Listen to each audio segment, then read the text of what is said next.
Assalamualaikum warahmatullahi wabarakatuh. Saya dengan kelompok satu, dengan Ani Nugrahani dan teman saya satu lagi, Dian Indriani.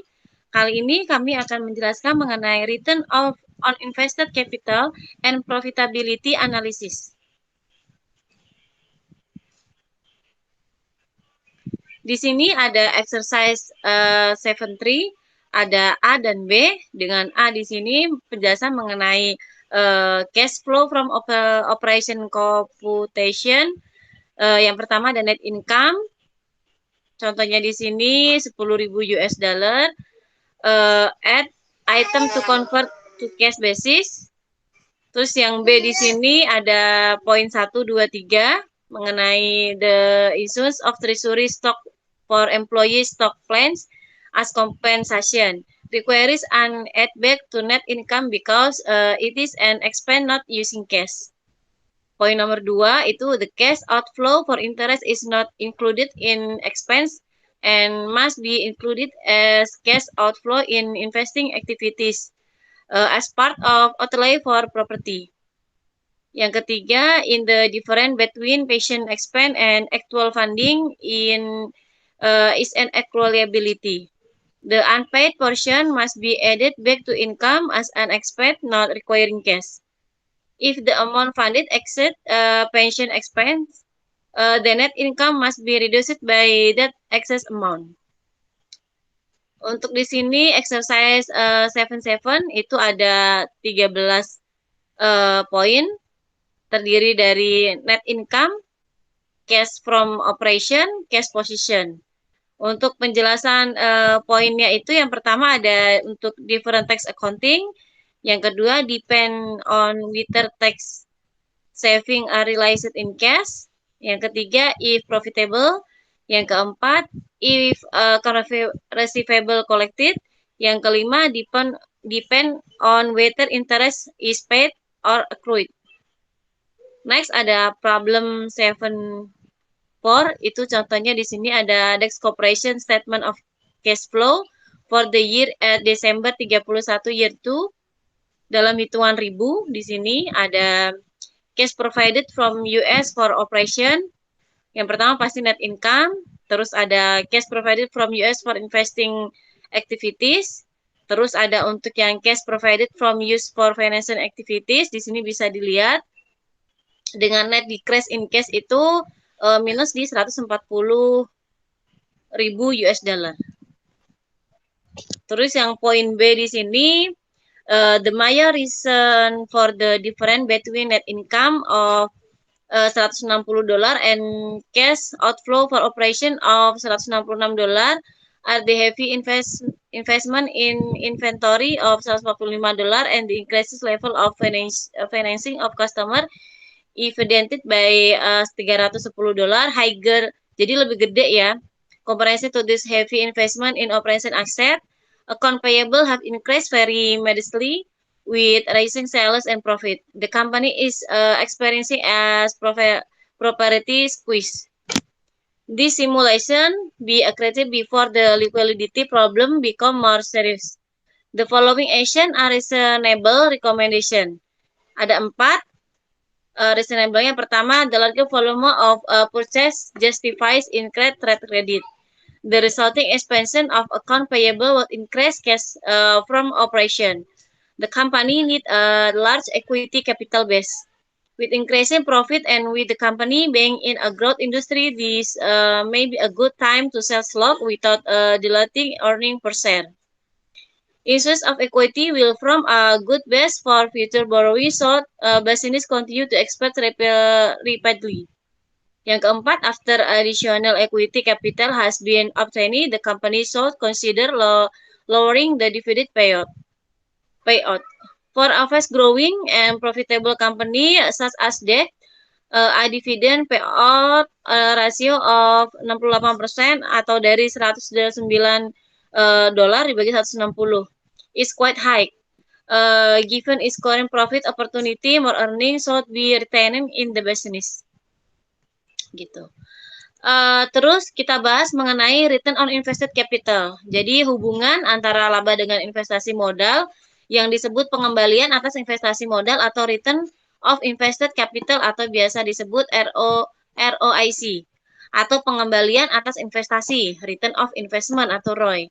Mungkin merupakan ukuran kinerja perusahaan yang dikenal luas. Ukuran ini dapat membandingkan keberhasilan perusahaan antar pengelola investasi modal. Memungkinkan kita menilai pengembalian perusahaan relatif terhadap resiko investasi modal. Membandingkan pengembalian atas investasi modal dengan pengembalian investasi alternatif.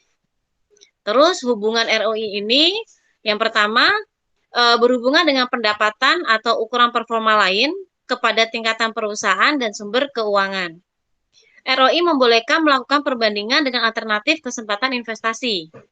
Resiko investasi itu diharapkan untuk menghasilkan ROI lebih tinggi. ROI berpengaruh pada kecakapan suatu perusahaan untuk mencapai kesuksesan, menarik keuangan, membayar kembali kreditor, dan menghadiahkan pemilik. Nah, pentingnya ROI itu ada 3. Yang pertama, next di. Nah, yang pertama itu mengukur efektivitas manajerial, yang kedua mengukur profitabilitas, yang ketiga ukuran untuk perencanaan dan pengendalian. Nah, yang pertama kita bahas mengenai mengukur efektivitas manajerial. Manajemen bertanggung jawab untuk semua aktivitas perusahaan. ROI itu adalah pengukuran dari keefektifan manajerial dalam aktivitas bisnis. ROI tergantung pada keahlian, sumber daya, kepintaran, dan motivasi dari manajemen. Nah, ROI ini adalah indikator dari keuntungan suatu perusahaan. Menghubungkan kunci dari ukuran rekapitulasi atau keuntungan dengan keuangan. ROI juga menyampaikan pengembalian pada modal investasi dari perspektif keuangan yang berbeda. Nah, untuk ukuran perencanaan dan pengendalian, ROI ini membantu manajer dengan planning atau perencanaan, budgeting atau pembiayaan, koordinasi activities atau pengkoordinasian, evaluating opportunity, itu mengevaluasi yang terhadap kesempatan dan kontrol. Nah, ROI dapat dihitung sebagai income dibagi invested capital. Modal investasi ditegaskan tidak adanya ukuran universal dalam modal investasi. Jadi ini fleksibel ya, beda-beda gitu. Perbedaan ukuran pada modal investasi menggambarkan berbedanya perspektif pengguna. Jadi yang namanya modal itu pasti beda-beda suatu bisnis ya. Tidak bisa diukur secara universal. Terus alternatif pengukuran dari modal investasi itu ada pengukuran biasa, ada 2, itu net operating asset atau stockholder equity. Nah, kalau untuk net operating asset itu perspektifnya adalah kepemilikan perusahaan seluruhnya dinamakan return on net operating asset atau RNOA. Nah, ukurannya itu RNOA itu ukuran efisiensi operasi atau performa digambarkan dengan return on net operating asset atau yang tidak termasuk aset keuangan atau hutang. Next. Common equity capital. Perspektifnya adalah pemegang modal atau saham itu menggambarkan efek dari leverage atau hutang modal pada pemegang saham. Tidak termasuk semua transaksi hutang dan modal itu istimewa. Net income less preferred dividend itu dibagi average common equity. Itu tadi rumusnya. Nah, kalau untuk perhitungan modal investasi, itu perhitungannya biasanya dilakukan dengan menggunakan rata-rata modal yang tersedia pada periode tertentu. Investasi awal ditambah investasi akhir dibagi 2. Lebih akurat jika dilakukan per bulan atau per kuartalan. Penyesuaian modal investasi dan jumlah income. Ada 2. Yang pertama itu ada beberapa perhitungan yang membutuhkan analisis untuk dilakukan penyesuaian. Nah, beberapa penyesuaian itu dibutuhkan dalam melakukan analisis terhadap pengembalian investasi atau ROI tadi. Nah, di sini ada return on net operating asset atau RNOA, itu rumusnya adalah NOPAT atau operating income dikali 1 dikurangi tax rate. Dibagi beginning NOA ditambah ending NOA dibagi 2. Itu tadi rumusnya kayak yang slide sebelumnya, itu investasi awal ditambah investasi akhir dibagi 2. Gitu. Nah, yang di sini ada operating and non-operating activities dikurangi distinction ya. Balance sheet-nya tuh seperti ini bentuknya. Jadi yang pertama di sebelah lajur kiri atas itu ada operating asset atau OA, less operating liabilities atau OL, terus ketemu net operating asset itu NOA. Untuk lajur sebelah kanan paling atas itu ada financial liabilities atau FL disingkatnya. Yang kedua ada less financial asset itu FA, net financial obligation NFO, stockholder equity SE dengan net financing itu NFO ditambah SE. Ini tadi balance sheet-nya. Nah, di sini return on common equity atau ROCE. Net income dikurangi preferred dividend dibagi beginning equity ditambah ending equity dibagi 2. Di mana untuk equity sendiri itu sama dengan stockholder equity dikurangi preferred stock. Untuk slide selanjutnya mengenai analisis return of asset akan dijelaskan oleh teman saya Dian Indriani. Silakan. Terima kasih kepada Kak Ani sebelumnya. Untuk slide selanjutnya yaitu tentang analisis return on asset atau ROA. Disaggregating RNOA. Return on operating assets sama dengan operating profit margin dikali operating asset turnover. Operating profit margin yaitu mengukur profitabilitas operasi terhadap penjualan. Operating asset turnover utilization mengukur keefektifan penjualan dari aset operasi. Operating leverage dalam RNOA yaitu RNOA sama dengan NOPAT dibagi di sales dikali sales dibagi average OA atau operating assets dikali 1 tambah OLLEV atau operating liabilities leverage ratio atau operating liabilities atau NOA. Profit margin dan asset turnover. Profit margin dan asset turnover itu saling berkaitan. Profit margin merupakan fungsi penjualan dan beban operasional. Selling price dikali unit sold. Turnover juga merupakan salah satu fungsi penjualan atau sales dibagi aset. Analysis of return on net operating asset, contohnya seperti tabel di bawah ya, teman-teman. Analisis return on asset atau ROA, disaggregating return on net operating asset.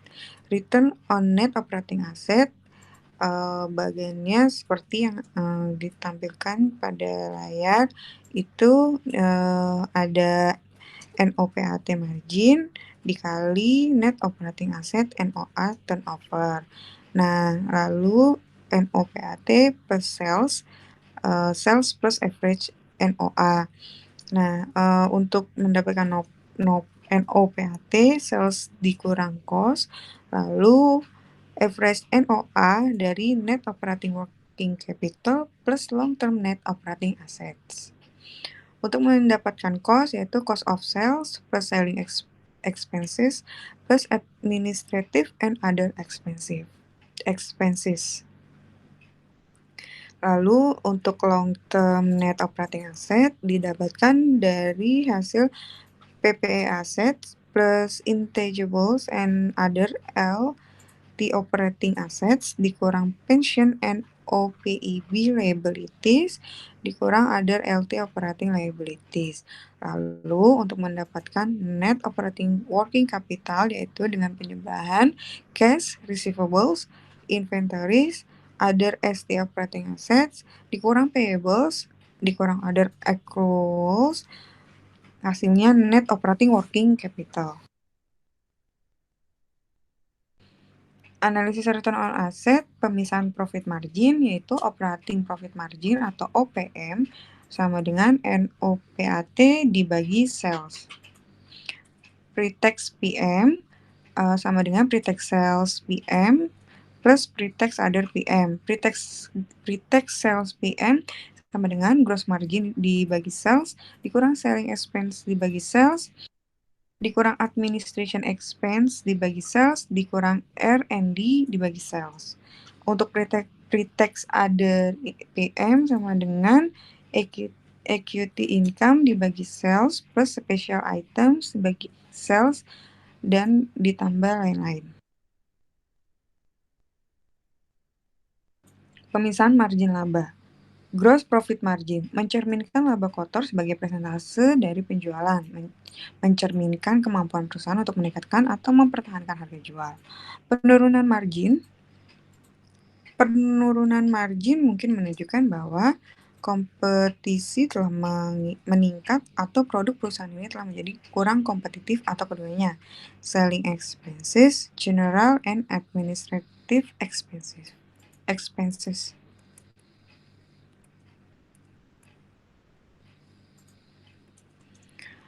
Pemisahan aset turnover. Aset turnover mengukur intensitas dengan perusahaan yang memanfaatkan aset.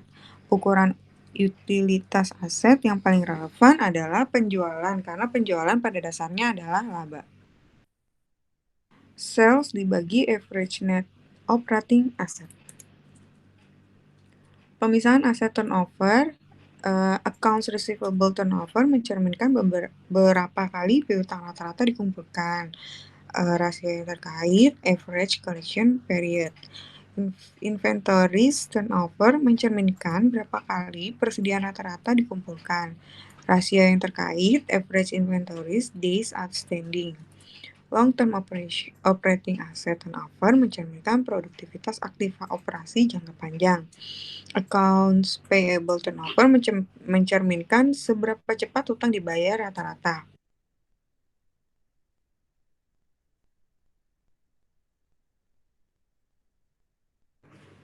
Rasio yang terkait average payable days outstanding. Masih di pemisahan aset turnover, yaitu di sini ada accounts receivable turnover sama dengan sales sebagai average account receivable, average collection period sama dengan accounts receivable dibagi average daily sales, lalu ada inventory turnover sama dengan cost of goods sold dibagi average inventory. Average inventory days outstanding sama dengan inventory dibagi average daily cost of goods sold. Lalu ada long-term operating asset turnover sama dengan sales dibagi average long-term operating assets. Accounts payable turnover sama dengan cost of goods sold dibagi average accounts payable. Lalu ada average payable days outstanding sama dengan accounts payable dibagi average daily cost of goods sold. Net operating working capital turnover sama dengan net sales dibagi average net operating working capital. Lalu peran dalam equity valuation yaitu adalah VT sama dengan BVT ditambah NIT plus 1 dikurang K dikali BVT dibagi 1 plus K. Lalu ada NIT plus 2 dikurang K kali BVT plus 1 dibagi 1 plus K pangkat 2 dan selanjutnya. Hal ini juga dapat disajikan kembali dalam bentuk future ROCE, yaitu dalam bentuk VT sama dengan BVT plus ROCE T plus 1 kurang K dikali BVT dibagi 1 plus K dan seterusnya. Di mana ROCE sama dengan laba bersih yang tersedia bagi pemegang saham biasa setelah dividend preference dibagi dengan beginning of period common equity. Lalu pemisahan ROCE yaitu ROCE sama dengan RNOA plus LEV dikali spread. Untuk term dan definitionnya seperti yang ada di gambar di bawah. Lalu lanjut ke leverage and ROCE. Leverage mengacu pada tingkat modal yang diinvestasikan dari selain pemegang saham biasa. Jika perusahaan mendapatkan pengembalian atas aset operasi yang lebih tinggi daripada biaya utang yang mendanai aset tersebut, kelebihan pengembaliannya akan memberikan keuntungan bagi pemegang saham. Semakin besar perbedaan antara pengembalian common equity dan pemasok modal lainnya, semakin sukses atau gagal perdagangan ekuitas tersebut. Alternative view of ROCE disaggregation. An alternative view of the ROCE disaggregation is provided by the following equivalent equation. ROCE sama dengan adjusted profit margin dikali asset turnover dikali leverage. Lalu net income dikurang preferred dividends dibagi average common equity sama dengan net income dikurang preferred dividends dibagi sales dikali sales per average assets dikali average assets per average common equity. Lalu untuk menilai pertumbuhan equity atau equity growth rate sama dengan net income dikurang preferred dividends dikurang dividend payout dibagi average common stockholders equity. Nah, mengasumsikan laba retensi dan pembayaran dividen yang konstan dari waktu ke waktu.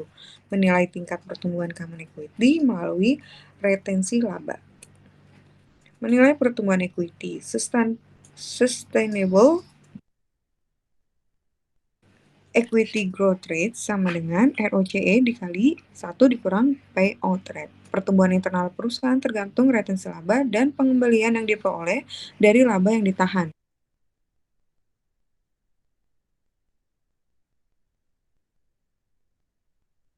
Demikian presentasi dari kelompok kami, kurang lebihnya mohon maaf. Terima kasih.